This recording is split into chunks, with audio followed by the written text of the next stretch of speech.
You're listening to the Fresh Hell podcast. Fresh Hell contains stories of a disturbing and often graphic nature and is intended for a mature audience. Please don't let your kids listen to this, or they might turn out like us.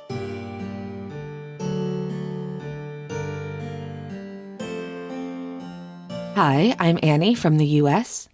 And I'm Johanna from Austria, and you're listening to your favorite international podcast. The podcast hosted by two women who never met in real life, but who, over the years, taught each other many weird phrases in their respective mother language. That's right. Before we start, we'd love to give a huge shout out to our newest Patreon members. Thank you to Emily Stevenson, Tova Nilsdottir, Leon, Anna T., and Jean Niederberger. Thank you so much, everybody. We are so grateful. And of course, we are grateful to all of our members, our listeners, and our supporters. Your support keeps this show independent, ad-light, and very much ours. It also lets us take the occasional detour to do these palate cleanser episodes, like this one, and still come back to the big, heavy cases without burning ourselves out or cutting any corners. If you're listening and you're not a member yet, Patreon is where all the extra fresh hell lives. That's where you'll find bonus content, a little bit more of our private photos and videos, live get-togethers, occasional chaos, Cinema Macabre, that's the series where we watch true crime TV shows, docuseries, or dramas, and then sum them up for you in about an hour and a half. It's fabulous. You also get early access to ad-free episodes. You can check all of this out at patreon.com/freshhellpodcast. No pressure. We appreciate you. And to everyone who's already there, thank you. Truly, you are the reason this works, and we're looking forward to our next live get-together. I'm just laughing a little bit when you said private photos and videos. Please, nobody be scared. It's our dogs. Oh, yeah, dogs. Doing cute stuff. Yeah, there's no OnlyFans situation happening. No. You're going to find our dogs. Sometimes we'll share vacation photos, things like that. Just more personal stuff, but not like personal stuff. All right. Today we have a fun thing planned. We had a lot of child abuse and violence in the last 4 or so episodes, and we figured it was time for something more lighthearted, especially as I'm working on a real heavy hitter. Yeah. Coming up. Oh, yeah. So we figured we would love to look into the origins of some very odd German and English phrases that are still used today, but nobody really knows where they came from or how they even started. Language is this kind of strange little time machine. We say things every day without thinking about them. Phrases that we picked up as kids. Annie, do you have the same thing? Like, I'm starting to use phrases that I didn't use for the last 30 years, things that my grandparents used to say, and now it's like just the most natural thing to me. Is that an aging thing? I guess so, right? Unfortunately, I think I've always been one of those people who used like grandma language. My favorite, I actually didn't even include it in the episode, but my favorite thing I used to say in high school was "it really gets my goat." Yeah, I love these weird sayings. I absolutely love them.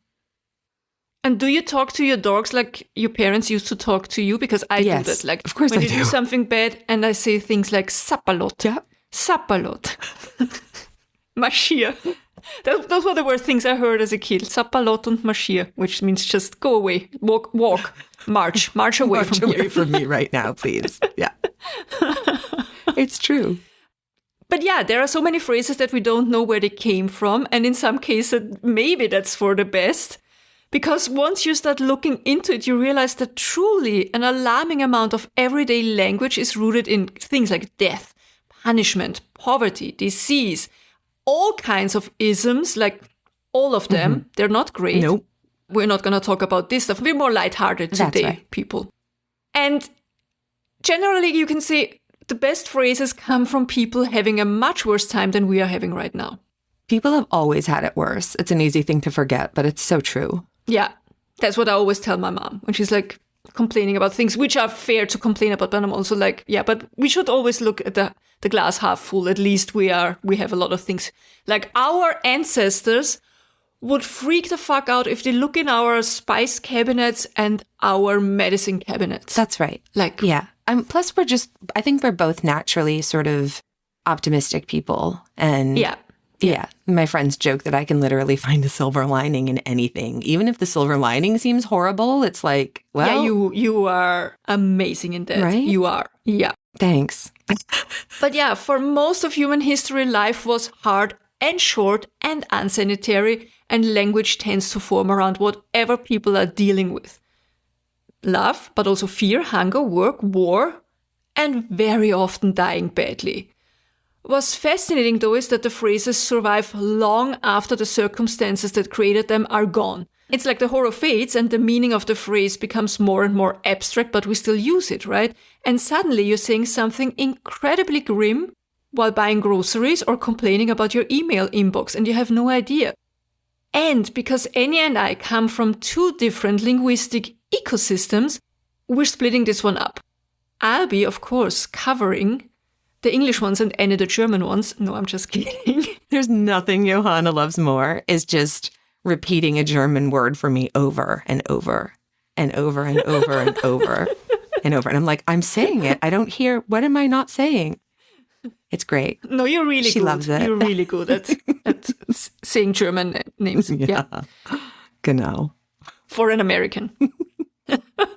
So yeah, I'll be, of course, covering the German phrases and Annie will be covering English ones. And I'm honestly excited to see which language ends up having the most unhinged phrases. My guess, giving all the grim fairy tales and folk tales we have over here, I'd say it's German, but let's see. And also, people, this is gonna be a more chatty episode. We're gonna laugh it up, hopefully here. I hope so. And this is the tip of the iceberg.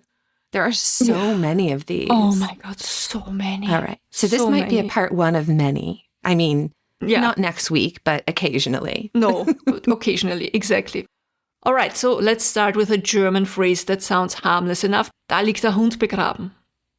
I'm always confused. Should I say it more slow? Da liegt der Hund begraben. Da liegt der Hund begraben. Exactly. Literally translated, this means that's where the dog is buried.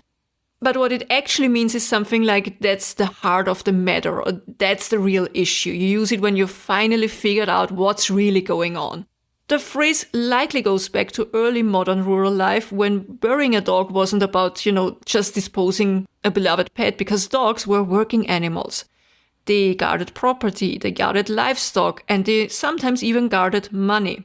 And there are references in medieval and early modern sources to valuables being buried alongside dogs, or dogs being buried near property boundaries, for example, as markers. So when someone says, that's where the dog is buried, they're talking about the spot where something valuable is hidden.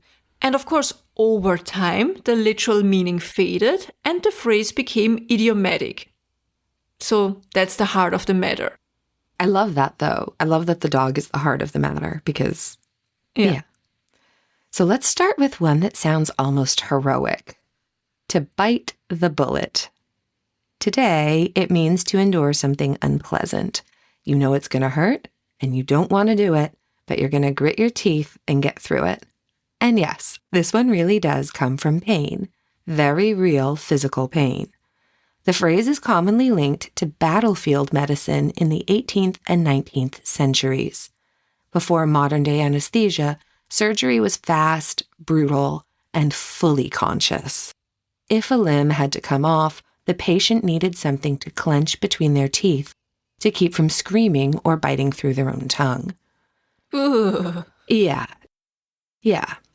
Sometimes that object was leather, sometimes wood, and sometimes, especially in military context, it was a bullet. There is some debate about how widespread this actually was and whether bullets were commonly used or just memorable when they were. Honestly, I don't know. Wouldn't you be worried to swallow the bullet? I mean, the shape is so uncomfortable to bite down on it. And the thought of biting down on metal actually hurts my teeth. For me, that's the really upsetting part. Yeah. I mean, hand me that twig over there. Or if there's no twig, because we're somewhere, I don't know, somebody's going to have a leather boot. Just take off your leather boot and let me bite down on that, please. I don't want to bite a bullet. My go-to is apparently, I thought very calmly, asking the ER nurse to kill me with an air embolism.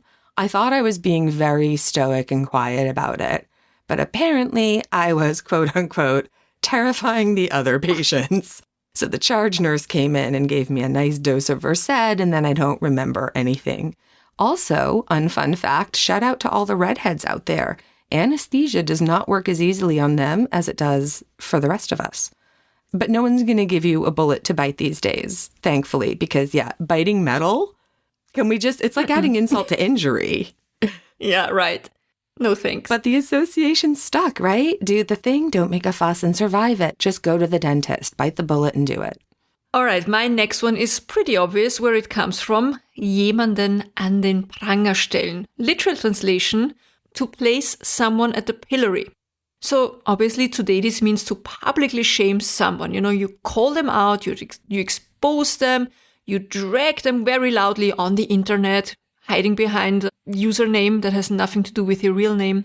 Of course, the phrase predates social media by several centuries, so many centuries. But back in the day, the Pranger, the pillory, was not virtual, it was a very real thing. Usually a wooden or metal pillory placed in the center of the town or marketplace. And if you were sentenced to the pillory, the Pranger, you were publicly punished and you were displayed for everyone to see. And people were then locked in place, sometimes by the neck or wrists, sometimes both, sometimes fully restrained, and then they were left there for hours or sometimes even for days. And passerbys were encouraged to stare, mock, spit, throw things, whatever. Your community was supposed to participate. It was fun for the whole family. And the same thing is still happening today. When you put someone at the Pranger, you're not just criticizing them privately, you're making sure everyone sees it. You're inviting judgment and you're kind of turning it into a spectacle. What's fascinating to me and also a little bit uncomfortable to think about is we like to think we moved past this kind of justice, but I don't know, the structure is kind of the same, no? Take a central space, you do it in front of a highly entertained audience, et voila, you have a pillory. Humans are always gonna human. Yeah, we're the worst. We know that. You all know that, if you've been listening to us for any length of time. In English, we would say that a person was dragged through the court of public opinion. And that would mean kind of the same thing. But that's kind of like so long. Yeah? I know. Although, honestly, the audacity of a German speaker telling me that that's a long way to say something. Touché. I'm kidding.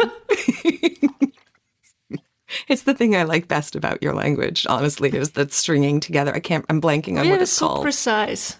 There's a term for it. And I forget. I don't know. Yeah, anyway.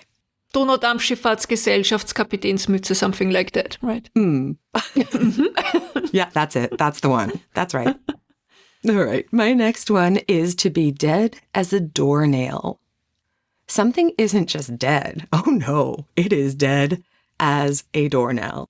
It is completely, unquestionably, beyond discussion, and dead. It has given up the ghost. It has ceased to be, period, exclamation point, dead. This phrase goes back to at least the Middle Ages, and one of the earliest and most famous appearances is in William Langland's Piers Plowman, published in the 14th century.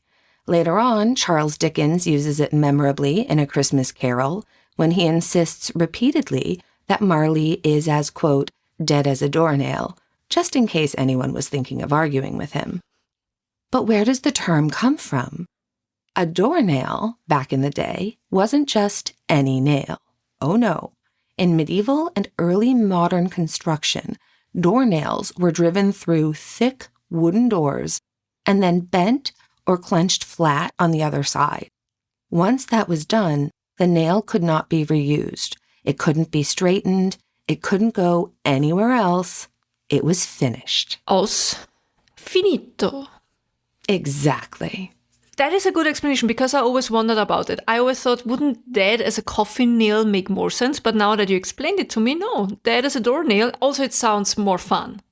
It does. I also had no idea on that one at all. Etwas auf dem Kerbholz haben. Literal translation, it's a bit hard, but something like to have something etched into the tally stick. Okay, I'm not going to complain about making sentences too long anymore. It's okay.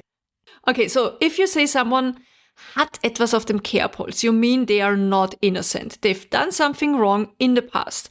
They've got a record, could be a criminal record, something that might come back to haunt them. Like they have skeletons in the closet, something like this, right? Yeah. Originally, that's exactly what it was. A Kerbholz was a real object. So it was usually a wooden stick or a wooden board, and it was used in the Middle Ages and the early modern period to keep track of debts. You know, debts, obligations, deliveries, whatever. This was a time when many people couldn't read or write and paper was very expensive. So instead, the transactions were recorded physically. Each debt or obligation was marked as a notch, so a so-called Kerbe, that was cut into the wood. And very often the Kerbholz was split lengthwise into two matching halves. One half stayed with the creditor and the other with the debtor. And the notches then had to line up. If they didn't, someone was lying.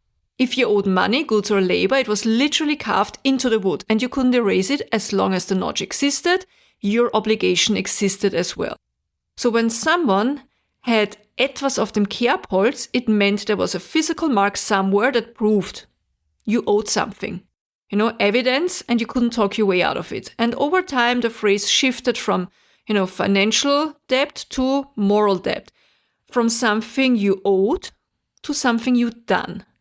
But still, the idea is basically the same. The past is recorded, and you cannot undo it easily. Would it be used in the same way in English we use rap sheet, or is it not necessarily criminally implicated? Like, would you maybe use it for a guy that has a history of cheating? Or would you say also, they have could be moral record of something you've done wrong. Like, be careful, this guy is this term. Yeah. And then what happened to the notch if you paid your debt? How did they note that? Because you can't erase a notch. Good question. Yeah, and the answer is you're right. You can't just erase it. The Kerbholz is not like a notebook where you could cross something out or, take the, what do you call it? What shall you call it? The rubber? No, what is it? The eraser. Rubber. The rubber. In England, they say rubber. That's correct. Yeah, no, you're right. The German word for eraser is Radiergummi. So eraser rubber. Eraser. Oh, so in German it's both. In England I think they say rubber in England, and here we say eraser. Yeah. And rubber back in the day was slang for a condom in America. Yeah, I don't know if it was everywhere. I'm endlessly fascinated by the different slang that we use when we travel, which could be a whole other really fun episode. Yeah. Like maybe that bit in Ted Lasso where you got the boot for putting the boot in the boot, or you were wicked pissed that somebody pissed you off at a pissa and then you got pissed. Because that means you were really upset that somebody was making fun of you at a wild party because they were drunk. I love that stuff. So what usually happened was that the notch was marked as settled, like cutting, like cross, I don't even know, doing like an additional line through it. Yeah, something like that. Yeah. Making a corresponding mark that showed it had been cleared. And that was done in front of witnesses and just by mutual agreement, obviously. And you couldn't just do it alone.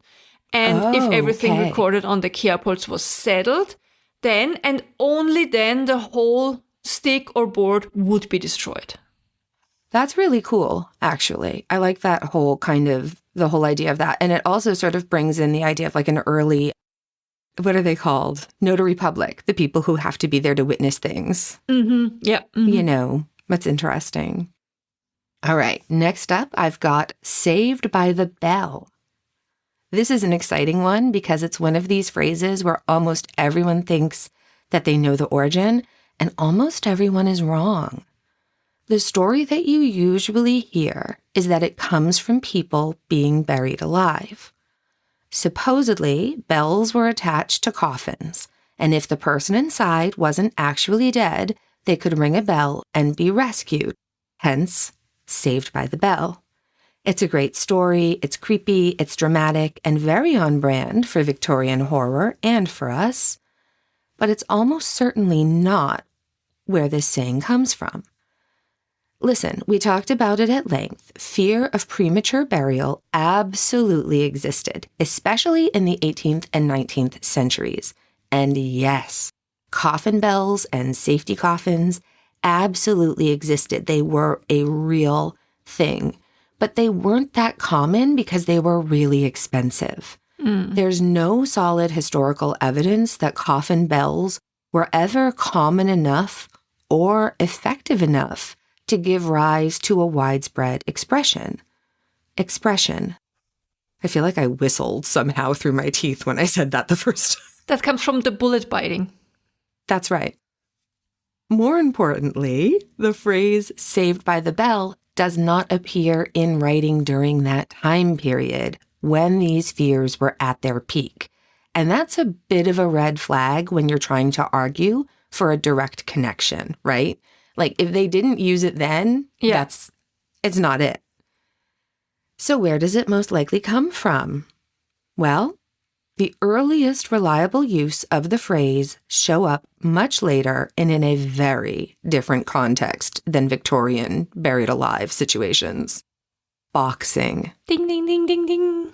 Ding, ding, ding. In the late 19th and early 20th century, in boxing, the bell literally saved fighters in the ring. If you were being pummeled and the round ended, the bell stopped the fight. That meaning maps perfectly onto how we still use the phrase today. You escape consequences at the last possible moment, not because things went well, but because time ran out. And of course, nowadays, it also evokes another image in our mind, that of a kid stuck in a miserable class, a pop quiz, or being actively yelled at by a teacher, and the school bell rings and saves that poor soul from what feels like eternal misery.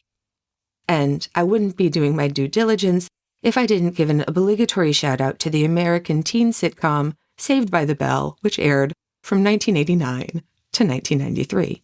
We also watched it over here. It's a classic of our generation. Yeah. One of my favorites up next, ins Fettnäpfchen treten, literally means to step into a little bowl of fat. Oh no. Any ideas what that could mean, Annie? Well, I'm going to guess that you just like how we say, oh boy, you really stepped in it and made a mess.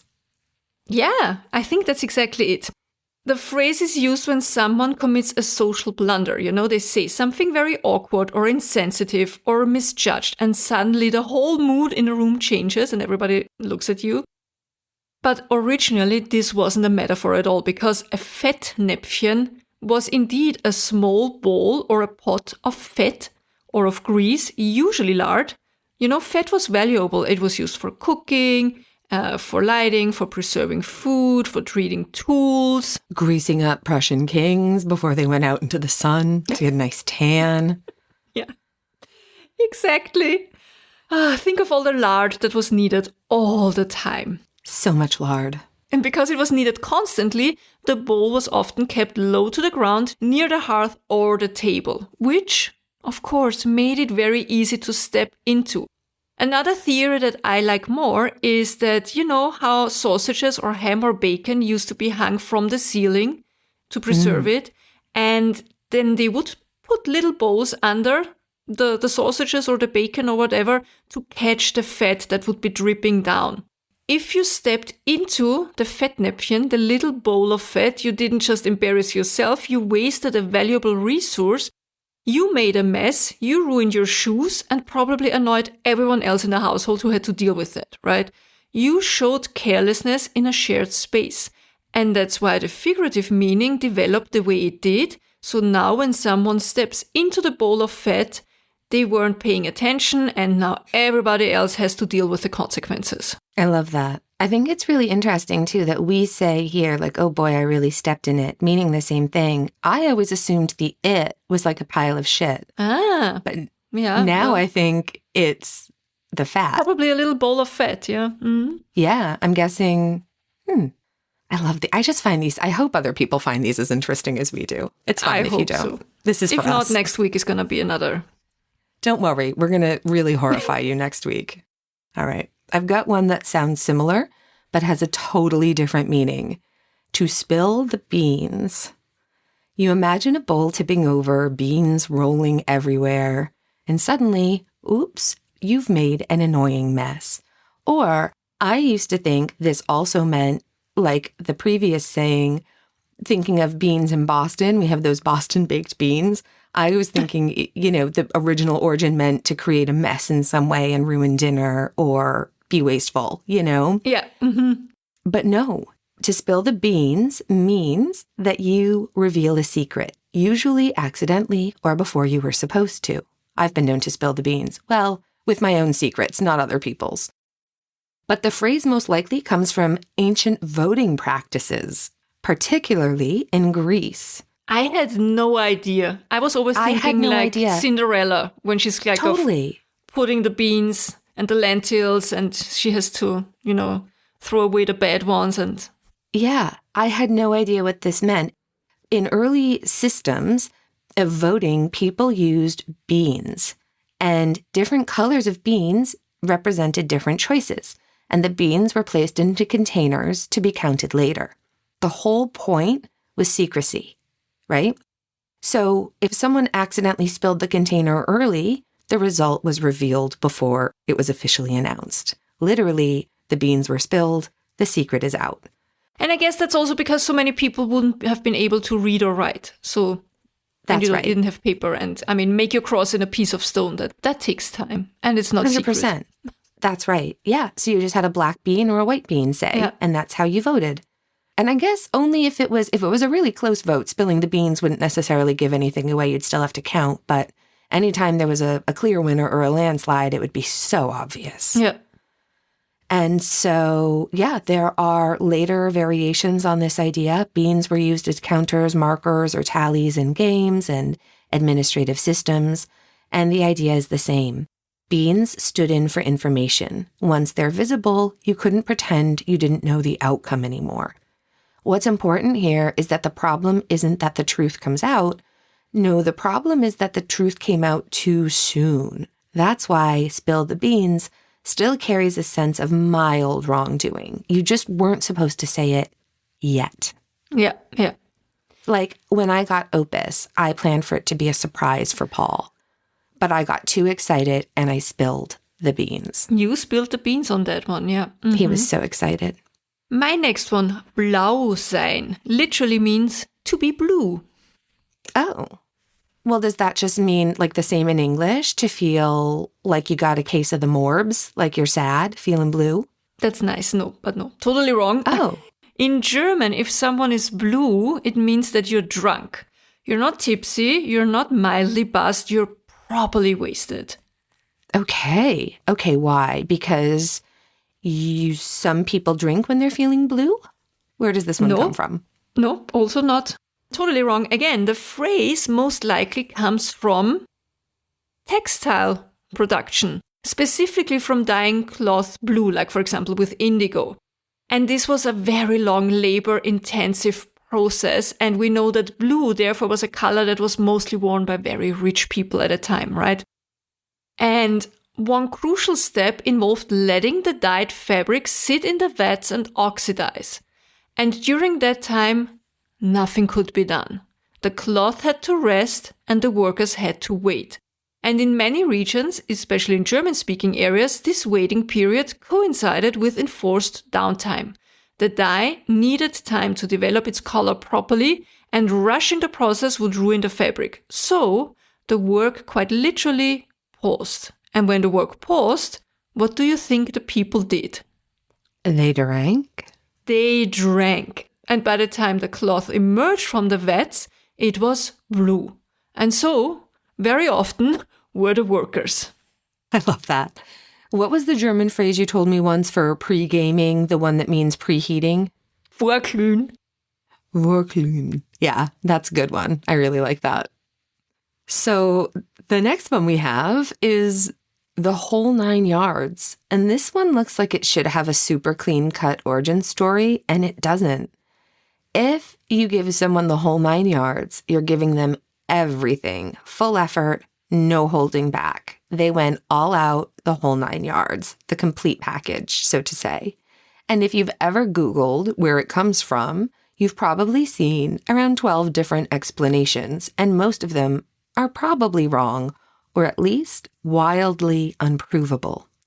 You'll hear it comes from World War II fighter planes, where ammunition belts were supposedly 9 yards long, or it came from Scottish kilts, which allegedly used 9 yards of fabric, or from concrete trucks, or from American football, or from tailoring, or from, well, whatever field the person explaining it happened to like best.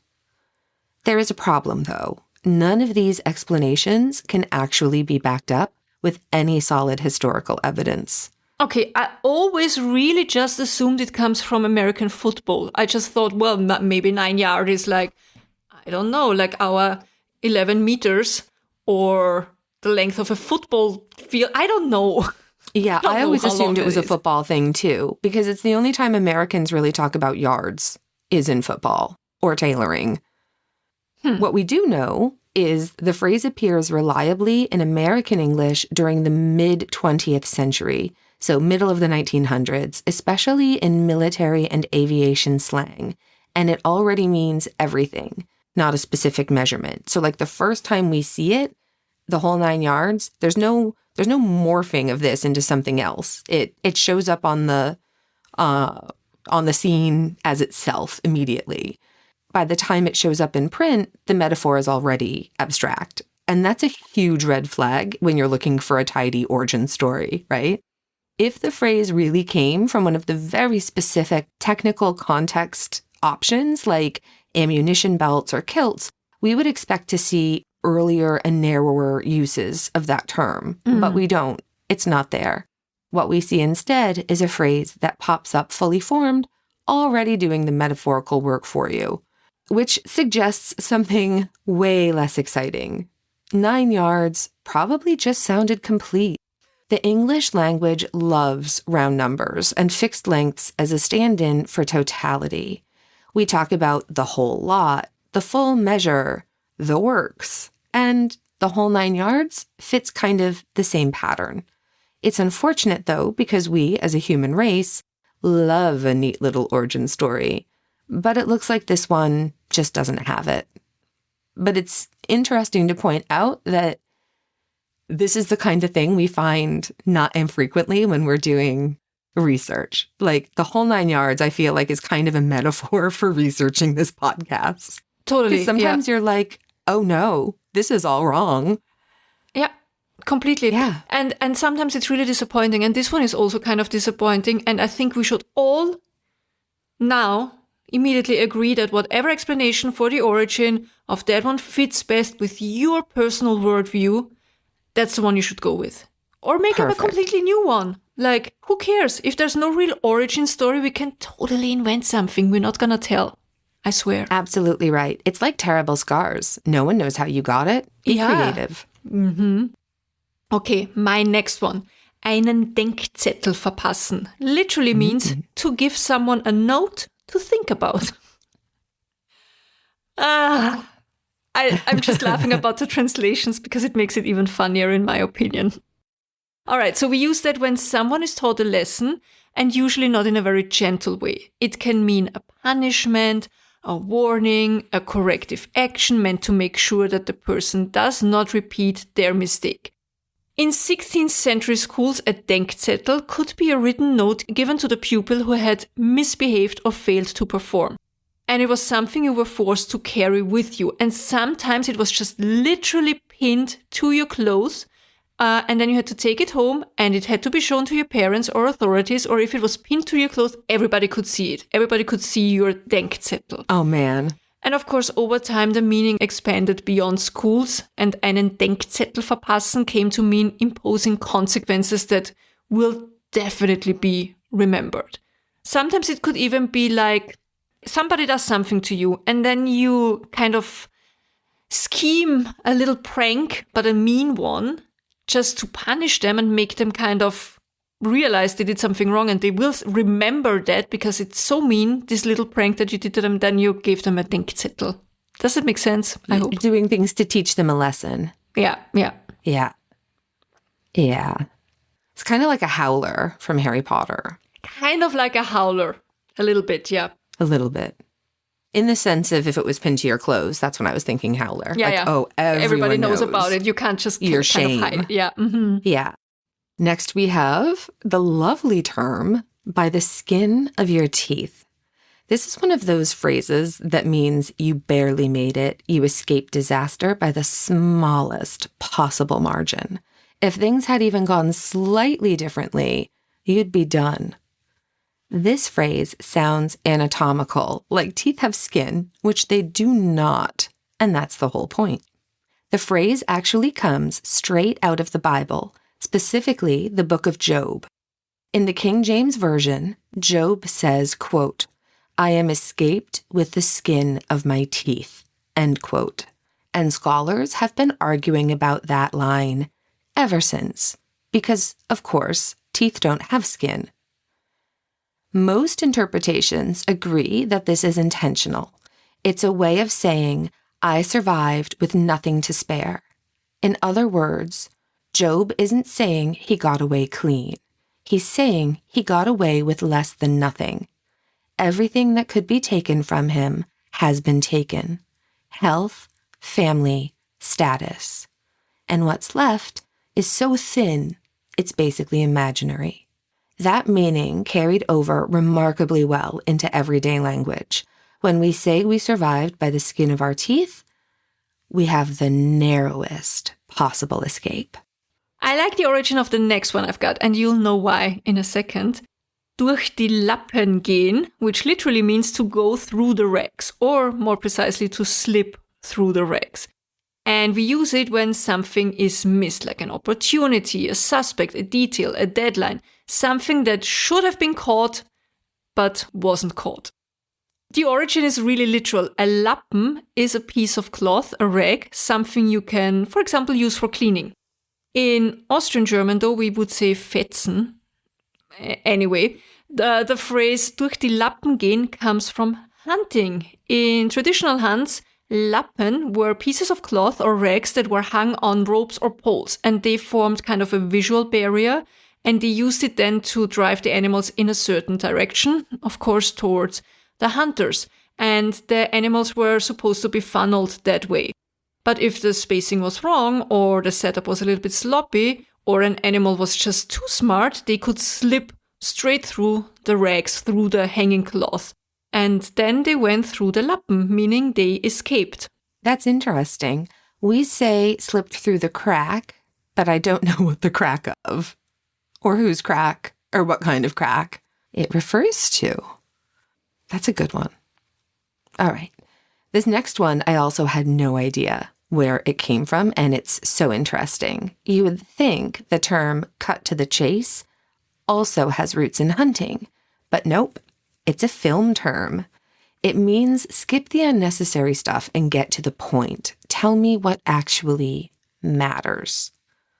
In early Hollywood, especially in silent films and the early talkies, stories were often padded with long, eye-rolling, swoony scenes, romantic subplots, or comic detours. Audiences, however, came for action, and filmmakers knew that if attention started to drift, the solution was simple. You cut straight to the chase scene. Literally. The chase was the payoff, the pursuit, the danger, the movement.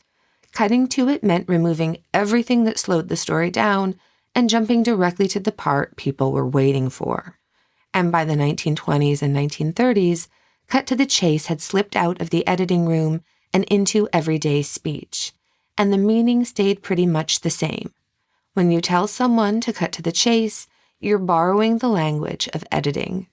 You're asking them to tighten the story and finally get to the part where something actually happens.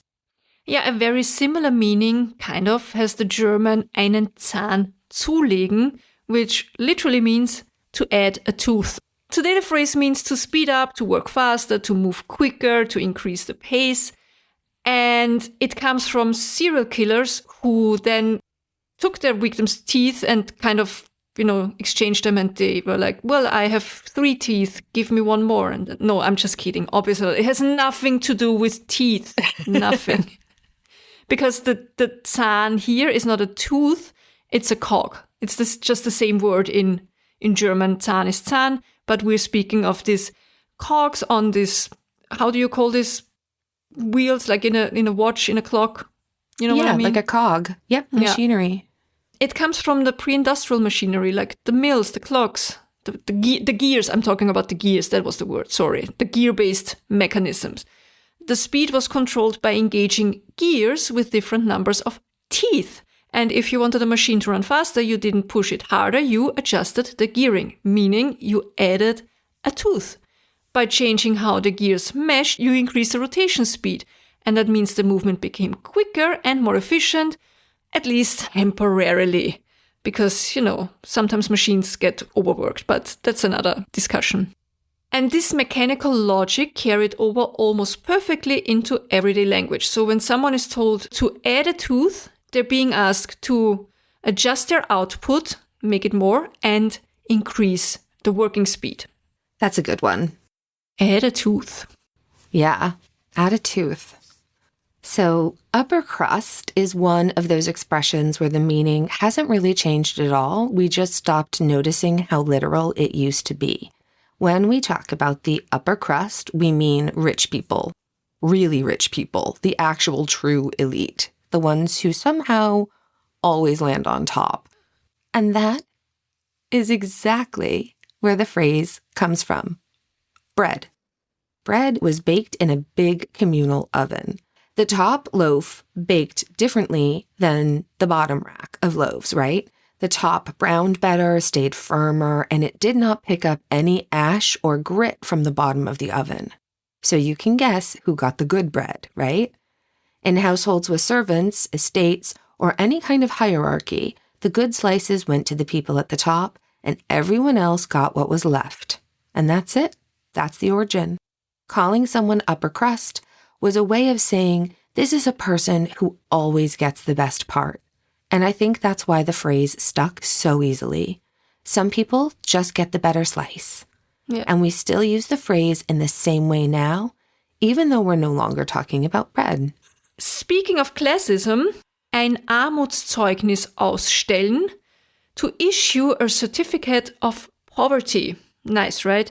Today it's used when something is a clear embarrassment, like a failure so obvious that it reflects badly on whoever's responsible. It's a demonstration of incompetence in a way. Yeah, I can imagine that. Ein Armutszeugnis, though, was an actual document, like in the early modern period and well into the 19th and early 20th century even, when people who were too poor to support themselves, well, they would be issued a certificate confirming that they were poor. And this piece of paper had a certain function because it proved that you were entitled to assistance, or depending on the place and time, that you were allowed to beg, for example, or that you belonged to a specific parish and shouldn't be driven out as a vagrant, something like this, right? It marked you. Having an Armutszeugnis meant your situation had been officially recorded and your lack of means was documented, signed and stamped, as we like it in Austria and Germany. You know how much we love bureaucracy. Once you think about it, you start to see that the phrase actually does reek a lot of classism, because nowadays we don't use it as describing someone as poor, but as someone or something who has failed, right? Which shows that in the original of the phrase, poverty was seen as a personal and often very moral failure. And let's be honest, I think many people nowadays still see it as that. Like, poverty is a personal failure. Yeah, absolutely. Sometimes you might be broke because you have to, quote, pay through the nose, which means to pay far too much for something. Something is not just expensive. No, it is offensively overpriced. Think Cabbage Patch Kids in the 80s. La boo-boo now. La boo-boo. Yeah, you feel personally wronged by what you are paying for this thing. And like a lot of phrases involving body parts, people really want this one to be gorier than it actually is. You will often hear that it comes from Vikings who used to cut off people's noses if they didn't pay their taxes, or from medieval punishment where money was somehow extracted via facial mutilation. But there's no solid evidence for any of that. What we do know is the phrase shows up in English in the 17th century, and it already meant to pay excessively. By that point, no one is explaining it, which usually means the audience already understood it. The most likely explanation is metaphorical and physical rather than violent. The nose sits right in the middle of your face. You can't miss it. If you're paying through the nose, you're paying in a way that is unavoidable, conspicuous, and painful to ignore, because it's right there. There's also a long tradition in English of using the nose to be a signal of offense, humiliation, or even overreach. So you might be led by the nose or have your nose out of joint, or you might cut off your own nose to spite your face. You know, that kind of thing. The nose is where the irritation shows up first. So when you pay through it, the implication is clearly that this cost hurts, everyone can see it, and you are not happy about it. I mean, it's also like too on the nose. If something is too obvious, you also say it's too on the nose. It's exactly. We say that all the time. Like, say if that all this the time, didn't really happen, I would say you couldn't put it in a movie because it's so on the nose. Yeah. We say it a lot in Cinema Macabre at the moment. Mm-hmm. All right, my next one. Jemandem den Laufpass geben literally means to give someone a walking pass or a pass to run, which today means to dump someone, to fire them, to tell them they're done and they should go, you know, relationship over, we are done, you're not staying, get out of here. Goodbye. Good day. I said good day, sir. Make like a tree. And leave. Again, this is based on a real thing. A Laufpass was an actual document. We just love documents over here. What can I tell you? What's not to love? It confirmed that you were allowed or sometimes even required to go. It also made very clear that you no longer belonged where you had been. It's very Alice in Wonderland in a way, right? Yeah. Anyway, you now had a piece of paper that said you are finished here, you should be on your way already. In this context, important is the direction of power. The person receiving the Laufpass doesn't decide anything. They are not the ones ending this voluntarily. The decision has already been made for them. There's no negotiation there. They are being released or expelled. And when we use it now, especially in relationships, it keeps that same idea. It's not a mutual breakup. It's definitely not a, we talked it through and we mutually agreed. We are still friends. Someone handed someone else a pass and said, go. Which is probably why it still stings, even nowadays. Like, it sucks to get a Laufpass. It does. We have the same here. Slightly different. We say to give someone their walking papers. But You do? It's the same thing. Yep. We say give them their walking papers. They're out. Same thing, yeah. Yeah. It's cool. I like it when that happens. It's handy. And listen, sometimes if you get that walking pass or those walking papers, you might go haywire. This means that things spiral out of control horrifically. Something stops behaving the way it should and starts doing its own chaotic thing. Story of my life, right? All the systems fail, the plan collapses, and everything is just a mess. Now, this one does come straight from farming.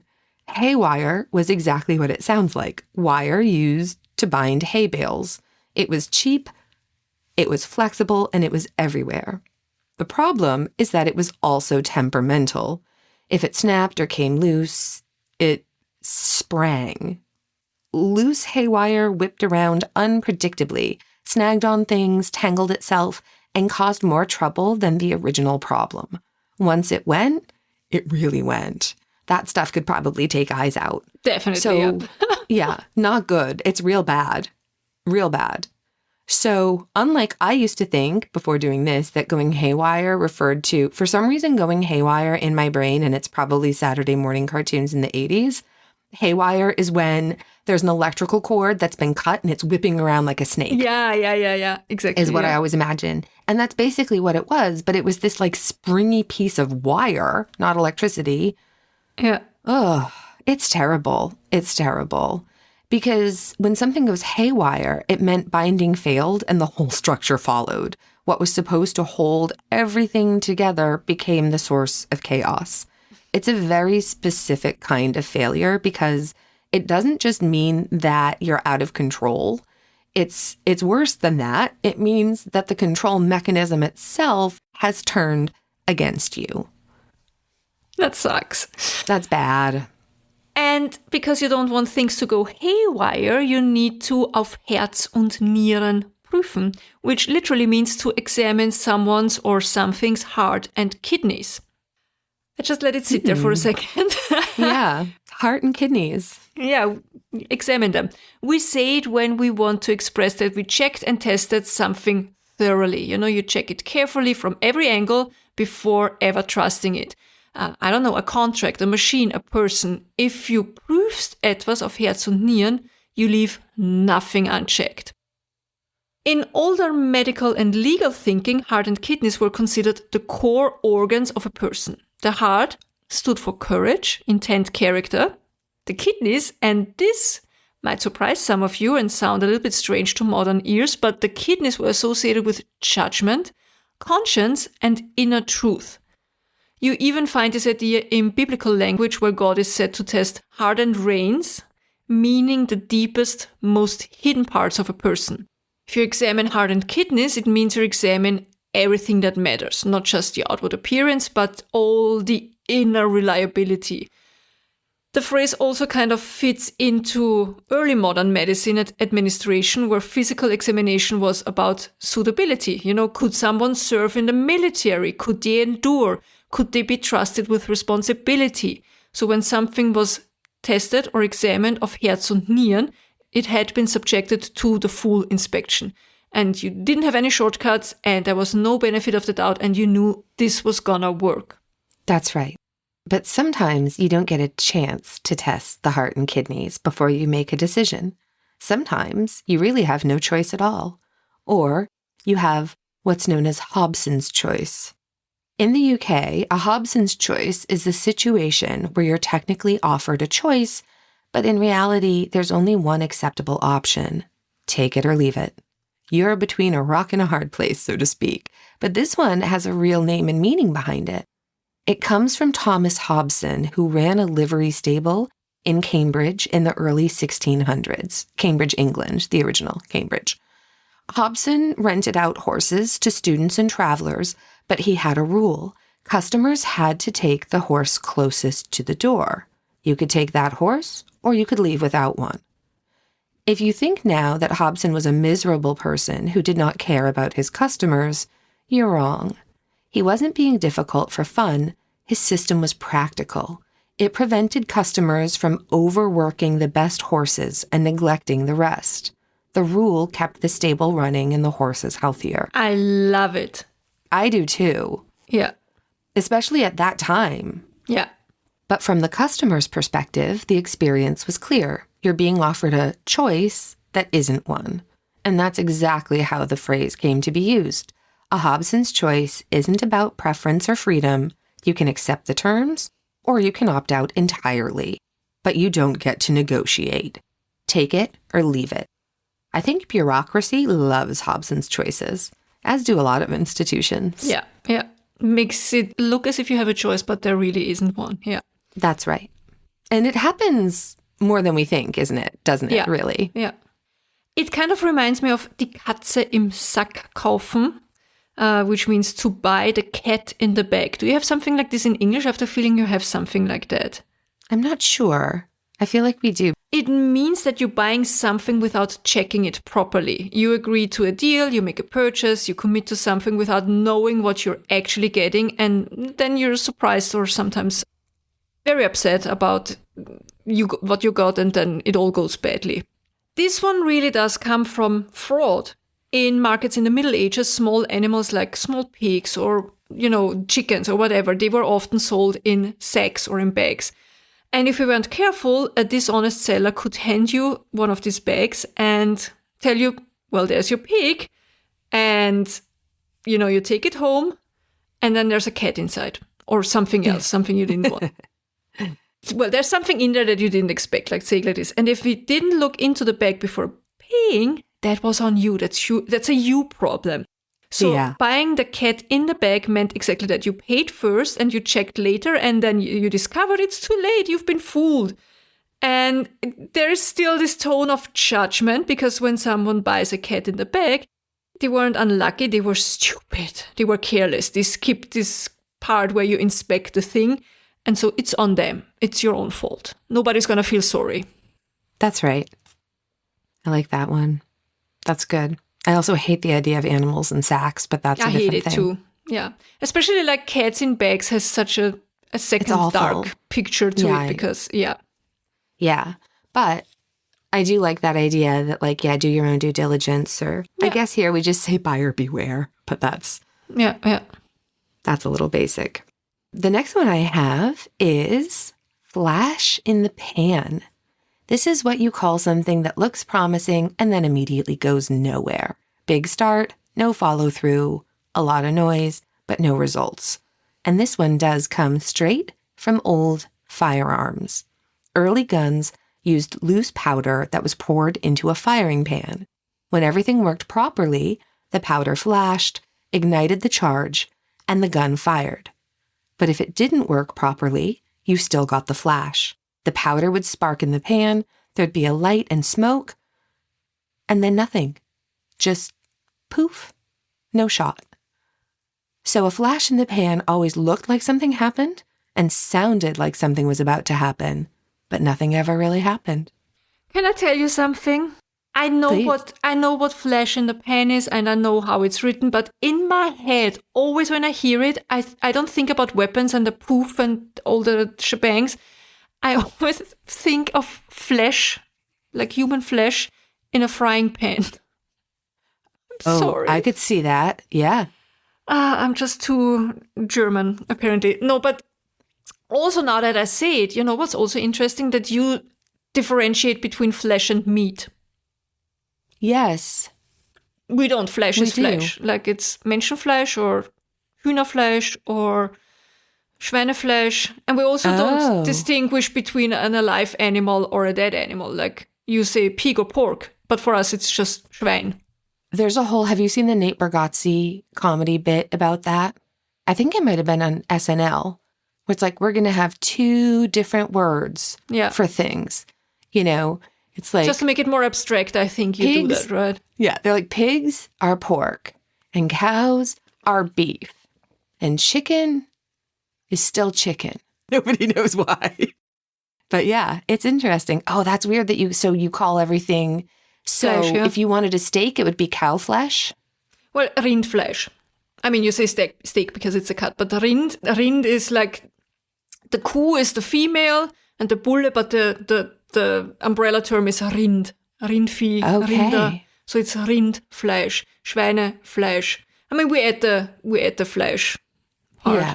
So it's pig flesh, actually. Pig flesh, cow flesh, chicken flesh. Yeah, I don't like that at all. I would, no thank you. Well, now you know why I'm vegetarian. Maybe. I do. If I didn't have... We're very much aware where our meat comes from. Yeah. I wish I could eat vegetables. It's fine. All right. My next one is am Hungertuch nagen, now that we're speaking about eating human flesh. Now that we're back to cannibalism again. That one literally means to gnaw at the hunger cloth. Figuratively, it means living in extreme poverty, which is nothing to laugh about. You know, it's not like you're being awful. A little bit short on cash. You are actually struggling to get by. You are so poor that you have to go hungry many times. Now, the Hungertuch, the Lenten veil, any you know that term? I do. Was a cloth used in churches, especially during Lent, and it was hung in front of the altar and covered other religious imagery as a sign of, fasting, restraint, deprivation. But for people who were already poor, Lent didn't change anything. They were pretty much always faced with the Lent cloth, right? And by the way, in Catholic Church, we still hang the Lenten veil in front of the altar during Lent.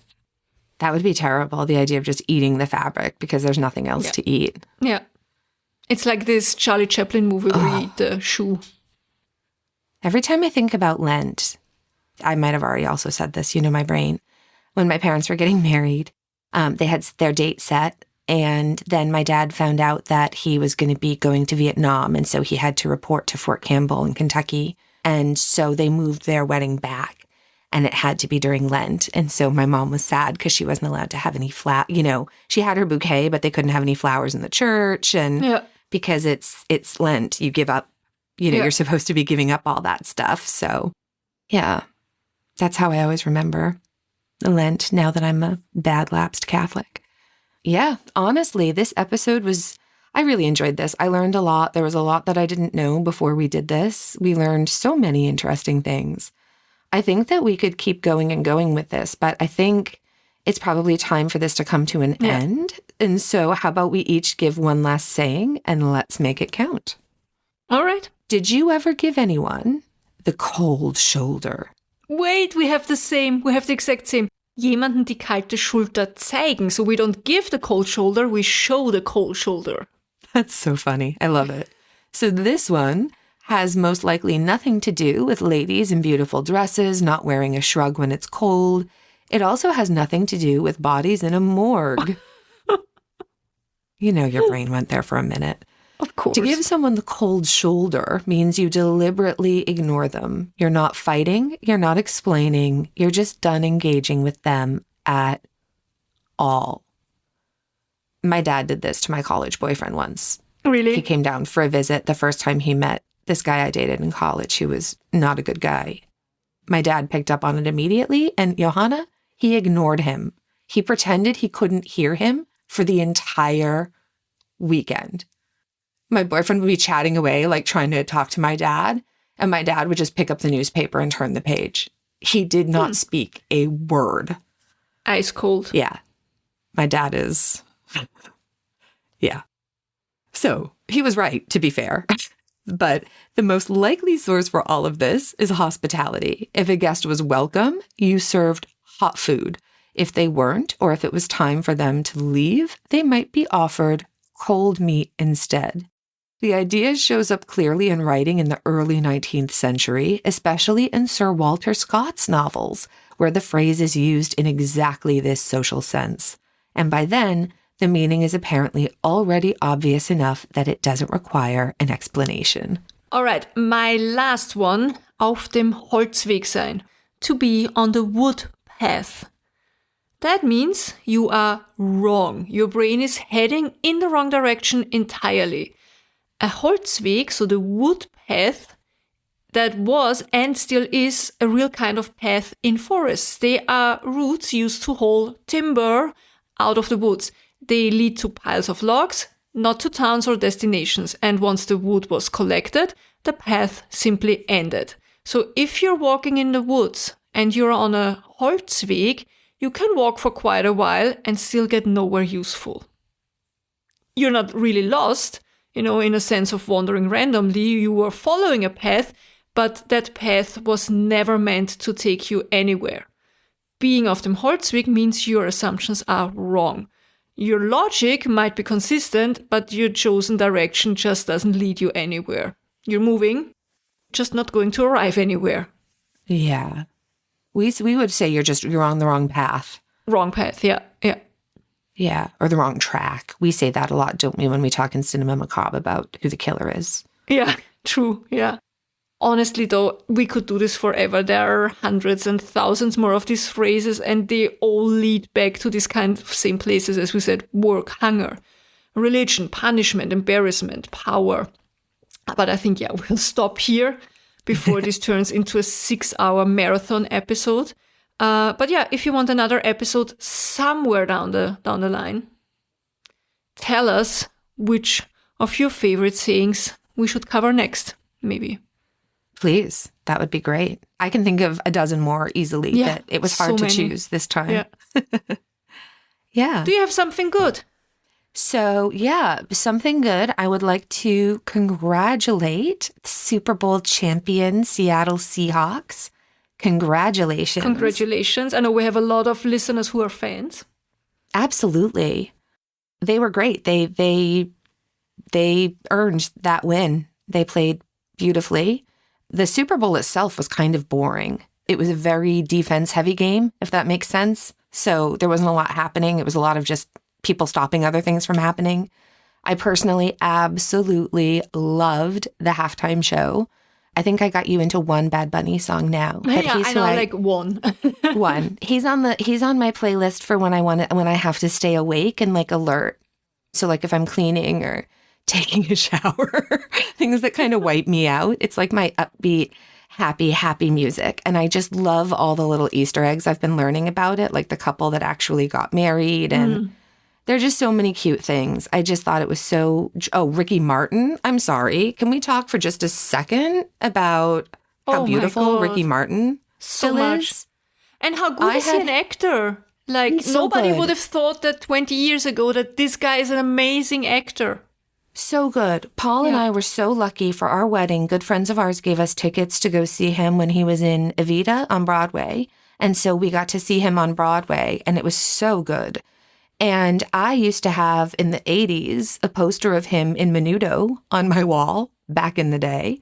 But I just loved it. The whole, Gaga's, like the whole thing. I know it wasn't everyone's cup of tea, but I loved it. I really enjoyed it. And we were down in Florida watching it with my father-in-law, who we do not see often enough. And so it was just a really nice night with family. So yeah, congratulations to the Seattle Seahawks fans out there. Yeah. How about you? My something good is I gonna feel so stupid now. No. Yeah. I watched the show. I binge watched the show while you were in Florida. Oh, good. I was like, wait until you hear what show. It's unbelievable. All right, tell me. I would love to cover that with you on Cinema Macabre, but it's too much. Like, it's too much.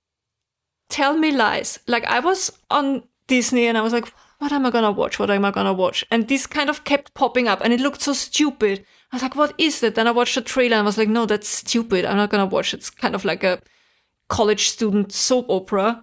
And then I watched the first episode and I kept just watching. And it's so stupid and intense. And I hate almost everyone in the show except for one guy I only half hate. They're constantly having sex, like constantly. It's now getting a little bit less in season 3. It's insane. These people make the most unhinged decisions.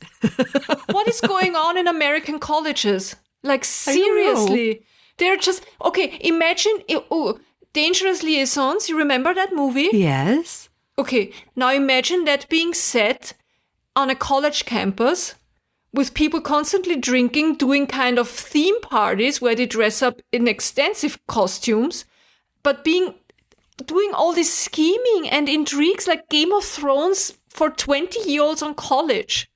Oh my God, that's exhausting. I don't think that's so a real... exhausting. Is that real, anybody?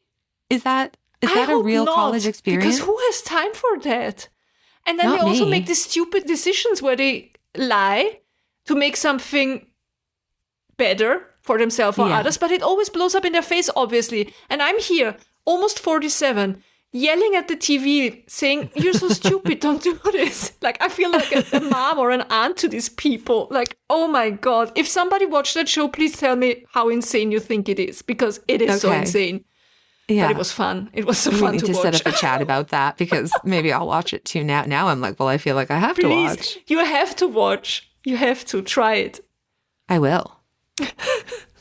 That's the Kardashians. You know how I watch the Kardashians, because that's my one like guilty pleasure show or whatever. I watched it because 5 years ago now or something, however long ago, my nephew from the UK was bringing his girlfriend over for us to meet him. And my sister Lucy said that she watched the Kardashians. So I was like, great, I'll watch the Kardashians and have something to chat with her about. But then when I actually met her, she'd watched them like a few times. She had no idea. But now I'm hooked on the Kardashians. Not hooked. Please. I like the clothes and the parties and the pantries. I hate their pantries. I hate it. Yeah. I hate it. It makes me... I've never watched The Real Housewives, but I watched the Kardashians. That's my I'm going to send you the trailer for season 1 of Tell Me Lies, okay? Please do. Good. I feel so crazy that I watched this show. Oh my goodness. All right. I think that's it for this week. Yeah, it's perfect. So before we go, just the usual housekeeping. Thank you so much for sticking around to the end. If you like the show and have not left a review already, your ratings and reviews really, really do help. It's the number one thing you can do to help other people find our show, especially on Apple Podcasts and on Spotify. Just take a minute. It's one of the few things that really does make a difference for an independent show like ours. Yeah, and the number two thing you can do for other people to find is how do you say that? Word to mouth to word, mouth to mouth, ear to ear? Yeah, mouth to ear. A word of mouth. Word of mouth. Word of mouth. Thank you. I'm so confused now by all the phrases. Word of I mouth. know. That was the one I was looking for. Yeah, tell A bird in the hand friends, is in the mouth. Your friends, your family, people waiting at the grocery store checkout in front of you and behind you, Yeah, whatever. that's right. If you're listening on Spotify or YouTube, you can also leave comments on episodes. We do read them, even sometimes if we shouldn't, but we do read them. Speaking of YouTube, and I know we rarely mention our YouTube listeners, but shout out to all of you out there. Thank We love you.